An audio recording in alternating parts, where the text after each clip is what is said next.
I'll create the first part of your story. The galaxy pleaded for aid, but humanity had already walked away. In approximately 800 words using simple English and third-person style with basic Korean names as requested. Here's part 1. The departure. The Muir, last human diplomatic ship, the HSS Odyssey, pulled away from Celestial Station in a brilliant flash of blue light. On the command deck, Admiral Park stood with his hands clasped behind his back, watching as the massive space station grew smaller on the view screen. His face showed little emotion, but inside his heart raced with both anxiety and relief. "All ships reporting ready status, Admiral," said Captain Kim, looking up from her control panel. Admiral Park nodded. "Begin the sequence. Let's go home." Around them, 10,000 human ships of all sizes began to move in perfect formation. For 80 years, humanity had been part of the Galactic Council. For 80 years, they had given their best, their soldiers, their scientists, their resources. And for 80 years, they had been used, manipulated, and treated as lesser beings. No more. On the council station behind them, representatives from 15 alien species rushed to their communication arrays. Their messages flooded the human channels. "Please reconsider. We can negotiate better terms. You cannot simply leave the council." Admiral Park ignored them all. The decision had been made after years of debate. Humanity would walk its own path now. "Sir," Captain Kim said softly, "the Council Supreme Leader is requesting to speak with you directly." Park hesitated, then nodded. "Put it through, audio only." The deep, rumbling voice of Supreme Leader Traz filled the bridge. "Admiral Park, this action violates 17 Council laws. Return your ships immediately or face severe consequences." Park smiled sadly. "That's exactly the problem, Traz. Always threats, never respect. We're not asking permission to leave. We're informing you that we have left. You need us." Traz's voice lost its official tone, growing desperate. "The outer sectors are unstable. The trade routes. We needed you too once," Park interrupted. "When the Scourge attacked Earth colonies, when our people were dying, you watched and waited until it served your interest to help." Silence hung heavy on the communication channel. Both leaders knew the truth of those words. Finally, Traz spoke again, his voice now calculating.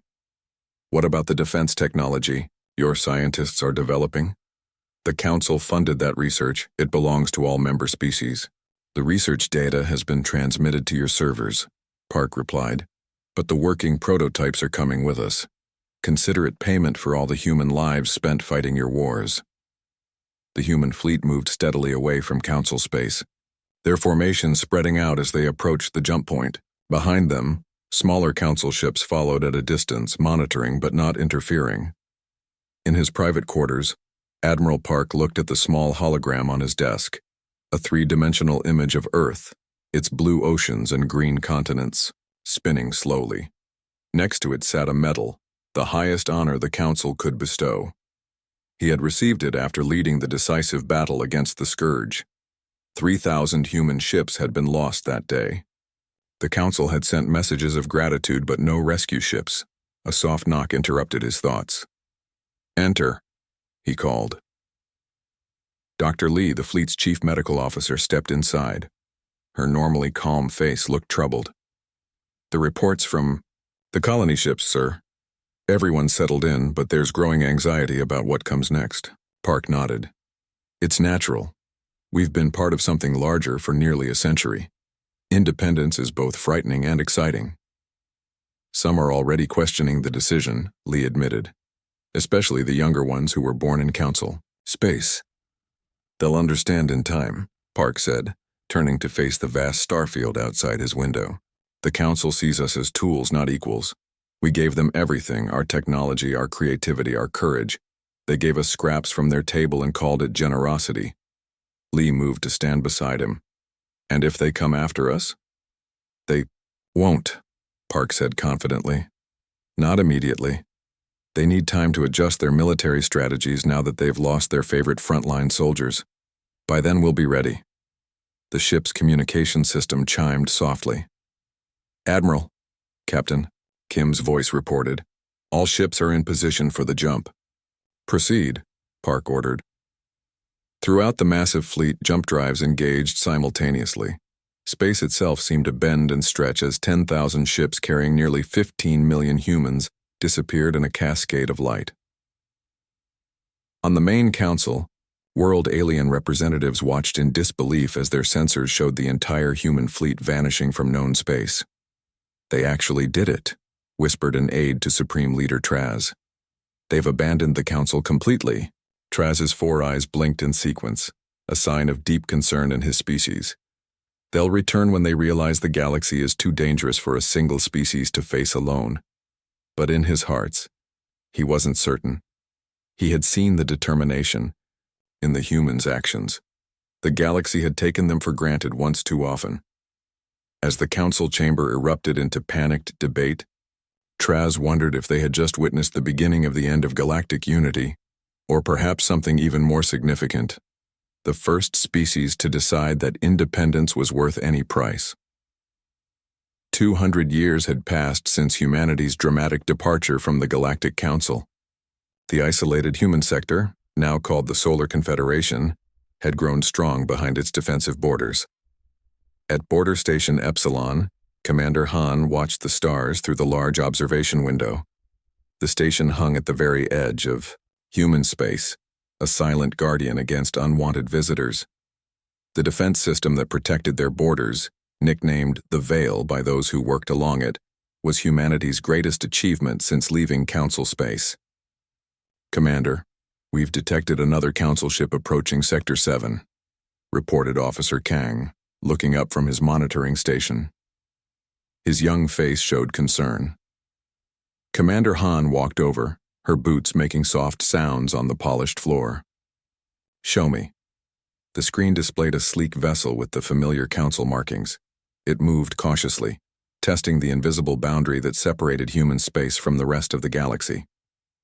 This was the third such ship this month, far more than the usual number. "They're scanning the Veil," Officer Kang said. "Again," Han nodded. "Let them look. They won't understand how it works any better than they did last time." The Veil wasn't just a defensive shield. It was a complex web of energy fields, automated defense platforms, and sensor arrays that made human space nearly impossible to enter without permission. In 200 years, not a single unauthorized ship had successfully breached it. "Should we warn them off?" asked Kang. "No," Han replied. "Standard protocol. Observe only." Behind them, the station's science officer, Dr. Sun, entered the control room with a tablet in her hand. Her usually calm face looked troubled. "Commander, you need to see this," she said, handing over the tablet. "Long-range scans from our deep space observation posts." Han studied the images, her expression growing more serious with each swipe. The images showed council worlds, once thriving centers of alien civilization, now dark or surrounded by strange energy patterns that their sensors couldn't fully identify. "How many worlds?" Han asked quietly. 17 confirmed in the past 6 months, Sun answered. "And those are just the ones our long-range posts can monitor." Han handed the tablet back. "Any communication from the council about this?" "Nothing official," Sun said. "But our intelligence networks have picked up scattered distress signals. Something is attacking council space, and whatever it is, their weapons aren't stopping it." Han turned back to the view screen where the council scout ship still hovered near the Veil.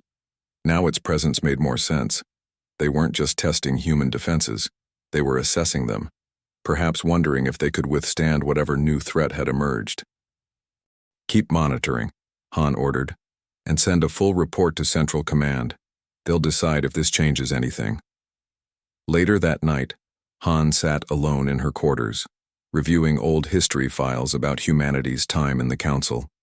Most of her generation had been born after the departure. They knew the stories but hadn't lived through the humiliations, the broken promises, the human lives sacrificed for Council politics. Her communication panel chimed softly. "Commander, we've detected unusual energy readings from that Council ship," Officer Kang reported. "They appear to be damaged." Han frowned. "Damaged? By what?" "Unknown, but their power signature is fluctuating. They're backing away from the veil now. Han quickly made her way back to the control room. The main screen showed the Council ship retreating, a visible flicker in its engine glow suggesting serious problems. "Are there any other ships in the area?" she asked. Officer Kang checked his sensors. "Nothing we can detect." Dr. Sun joined them, studying the readings. "These energy patterns, they match what we've been seeing around those Dark Council worlds." The three officers watched in silence as the damaged Council ship limped away. Whatever had wounded it remained invisible to their sensors. "Record everything," Han ordered finally. "And double the sensor sweeps along the veil. If something is out there that our systems can't detect, I want to know before it gets too close." As the night shift took over, Han remained at her post. The galaxy beyond human space had always been chaotic and dangerous. It was why humanity had chosen isolation. But this seemed different, more threatening. In her 20 years of border service, Commander Han had never seen Council ships flee from anything. They had always been the dominant power in the galaxy, arrogant in their superiority. Something had changed. On her private console, Han began composing a priority message to Earth's Defense Council. The standard reports wouldn't convey the urgency she felt. After 2 centuries of peaceful isolation, humanity might need to pay attention to the galaxy again, not out of desire to reconnect, but out of necessity. Because if something out there could frighten the Galactic Council, humanity needed to be ready. The first Council ship to officially approach the human border in 2 centuries arrived 3 months after Commander Han's report to Earth. It wasn't a scout or spy vessel, but a diplomatic cruiser, flying under a formal flag of truce. The message it broadcast on all frequencies was simple. Request meeting. Urgent matter of galactic survival. At Diplomatic Station Alpha, the most secure human facility near the border, Admiral Lee stood at the viewport watching the alien ship dock. His gray uniform bore the insignia of Earth's Defense Force, and his weathered face showed the caution of someone who had spent his life studying an enemy that might one day return. "Are the security measures in place?" he asked without turning. "Yes, Admiral," replied Security Chief Bay. "The visitors will be confined to the diplomatic chamber. Shields are active, and we have 3 response teams on standby." Admiral Lee nodded. "Good. Let's hope we don't need them." The Council delegation consisted of 5 aliens from different species. Humans had not seen these beings in person for generations, though intelligence networks had maintained files on all Council races. The aliens looked thinner and more haggard than their images in the database, their elaborate diplomatic clothing unable to hide signs of stress and exhaustion. The leader of the delegation, a tall being with 4 arms and scaled skin named Ambassador Trill, bowed deeply in the human fashion, a gesture that would have been unthinkable in the days when the Council considered humans barely worth acknowledging. "Thank you for receiving us," Trill said, voice translator working perfectly. "The situation is dire." Admiral Lee gestured to the meeting table. "Please sit. Explain why the Council breaks 200 years of silence." The aliens exchanged nervous glances before taking their seats. On the table between them, a holographic projector activated, showing a star map of Council space. Nearly a third of it was covered in a strange, pulsing darkness. "We call them the Void Collective," Trill explained. "They appeared from the galactic core 1 year ago. At first we thought they were simply another spacefaring species seeking contact." Another alien, smaller with pale blue skin, continued the story. "They consumed the first contact team entirely. Not just killed, absorbed. Their technology seems to break down matter at the atomic level and repurpose it." Admiral Lee studied the map carefully. "And your defenses?" "Useless," Trill admitted, 4 hands spread in a gesture of helplessness. "Our shields fail within minutes of contact. Our weapons cannot target their ships effectively. They adapt too quickly." "How many worlds have you lost?" Lee asked. 47, the blue alien answered quietly. "Billions of lives." Lee's face remained impassive, but his eyes narrowed slightly. "And now you come to us. After 2 centuries of pretending we don't exist?" Trill lowered all 4 of his eyes. a sign of deep shame in his culture. We have heard rumors, stories of human defense technology, the veil that surrounds your space. The Void Collective avoids your borders completely. You want our help, Lee stated flatly. We need it, Trill corrected.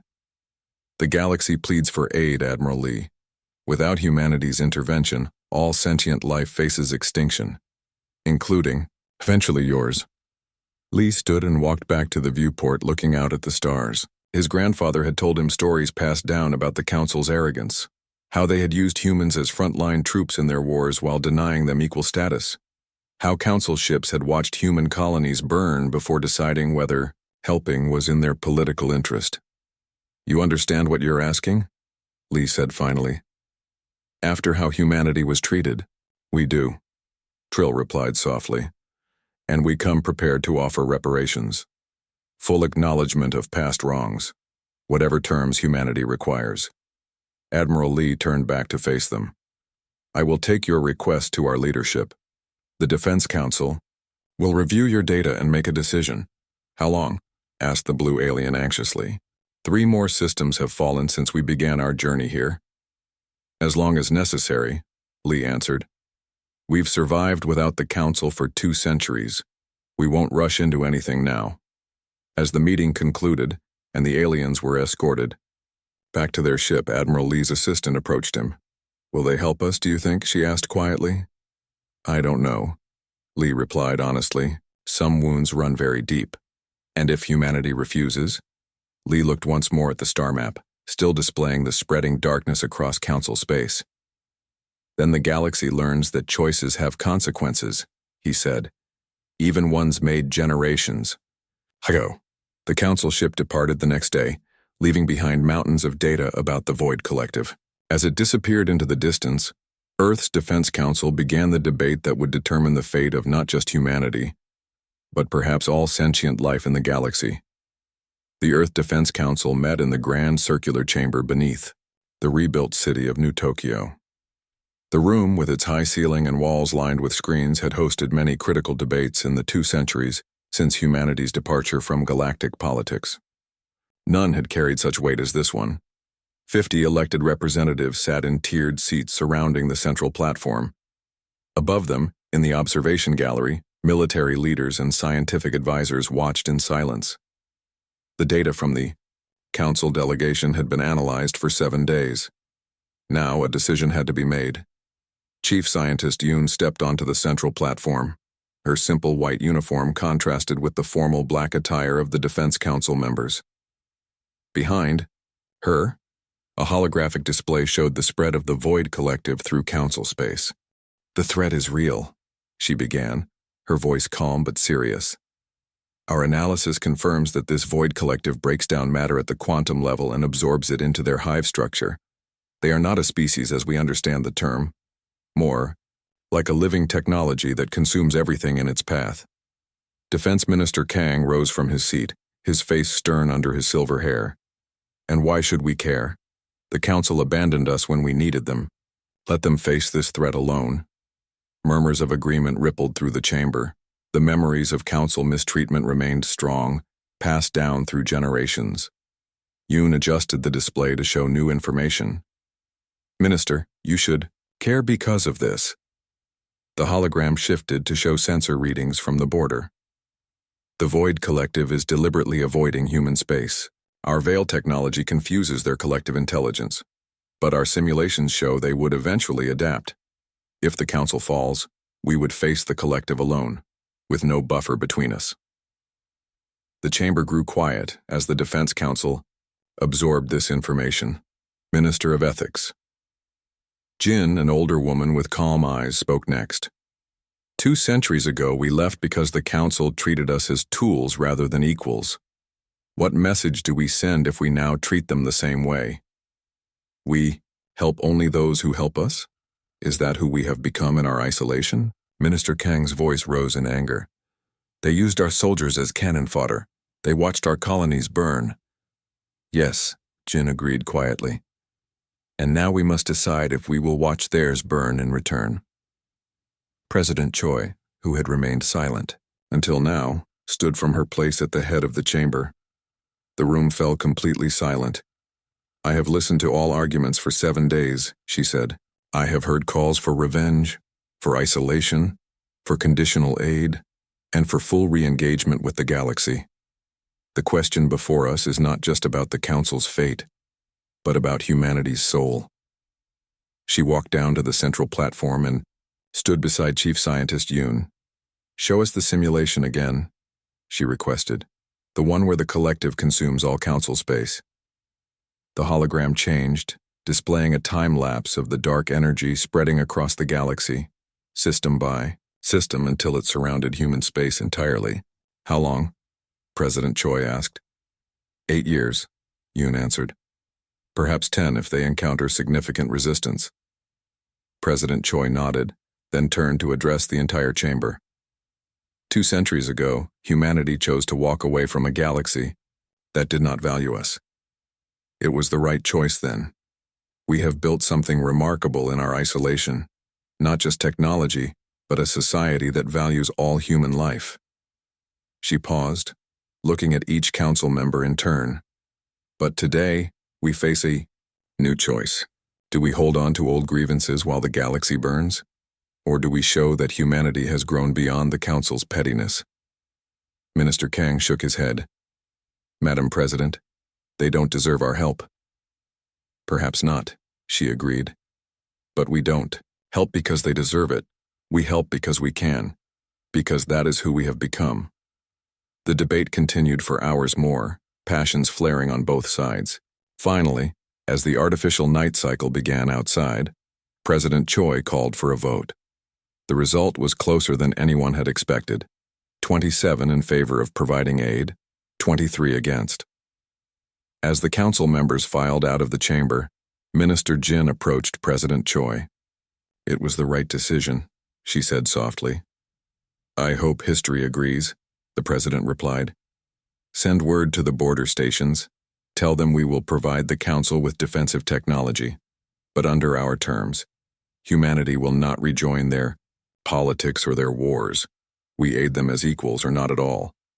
That night, the news spread across human space. After 2 centuries of isolation, humanity would engage with the galaxy again, not out of need but out of choice, not as servants, but as saviors. The massive Council Emergency Summit Chamber fell silent as the human delegation entered. After 200 years of absence, the sight of humans walking confidently into galactic politics sent ripples of whispers across the gathered representatives of over 30 alien species. Admiral Shin led the small group of 5 humans to the central platform. Unlike the elaborate ceremonial garments of the council species, the humans wore simple blue uniforms with silver trim. No medals, no symbols of rank beyond small shoulder insignia. They needed no such displays to command the room's complete attention. Supreme Counselor Zhen, the current leader of the Galactic Council, approached with arms spread in the traditional greeting gesture. "Humanity returns to us in our darkest hour," he announced, his translator conveying the words to all present. "We welcome you with gratitude."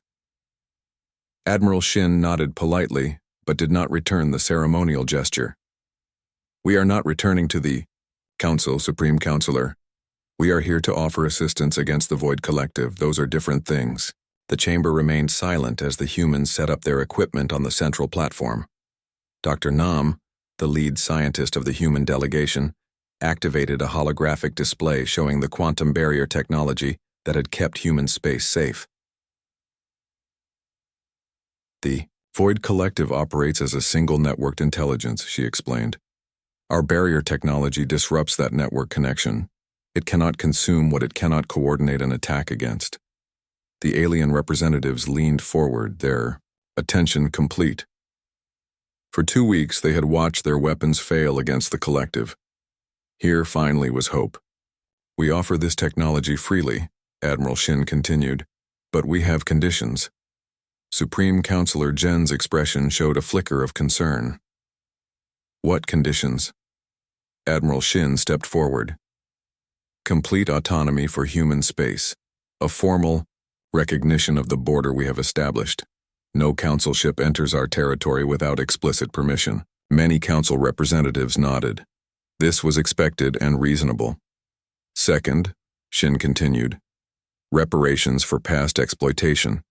The council will acknowledge officially that humanity was treated unjustly during our membership and will establish a fund to compensate the descendants of those who died fighting council wars. This caused more murmuring but no outright objections. With their worlds being consumed one by one, the council species were in no position to argue. Finally, and most importantly, Shin said, his voice growing stronger, a new galactic charter, one that ensures equal treatment for all species, regardless of how long they have been part of galactic society. No more second-class citizens. No more junior members who fight and die while senior members make decisions. This last condition caused an uproar. The tiered membership system had been fundamental to council politics for millennia. Senior species had privileges that newer members could only earn after centuries of service. Supreme Counselor Zhen raised his hands for quiet. When the chamber finally settled, he turned to Admiral Shin. You ask us to change traditions that have existed since before humans discovered fire, he said. Yes, Shin replied simply, because those traditions led directly to this moment, where you need us more than we need you. The debate raged for days. Some council species threatened to walk out rather than accept human terms. Others pointed out, with increasing desperation, that without human help, there might not be a council left to preserve traditions. Finally, on the fourth day, Supreme Counselor Zhen called for a vote. The result was overwhelming. Accept human terms. Within a week, human engineers were installing defensive systems on key council worlds. The technology worked exactly as promised. The Void Collective's advance slowed, then stopped at worlds protected by the human quantum barriers. 6 months later, Admiral Shin stood with Dr. Nam on the observation deck of the HSS Horizon, watching as the combined fleet of human and council ships launched a counterattack against a collective staging area. Do you think it will last? Dr. Nam asked quietly. This new relationship with the galaxy? Shin smiled slightly. Nothing lasts forever. But perhaps this time they'll remember that humanity is not to be taken for granted. Back on Earth, President Choi attended the dedication of the Memorial of Remembrance, a soaring monument of light and stone honoring those who had died during humanity's years of service to the Council. As the eternal flame was lit at the center of the memorial, she addressed the gathered crowd. We left because we had to, she said, her voice carrying across the silent gathering. We returned because we chose to. The galaxy once saw humanity as tools to be used. Now they see us as equals to be respected. She looked up at the stars shining in the night sky. Our ancestors walked away when the galaxy took without giving. We return now on our terms, not theirs. And in doing so, we prove that humanity's greatest strength is not our technology or our weapons, but our capacity to rise above old wounds and still do what is right.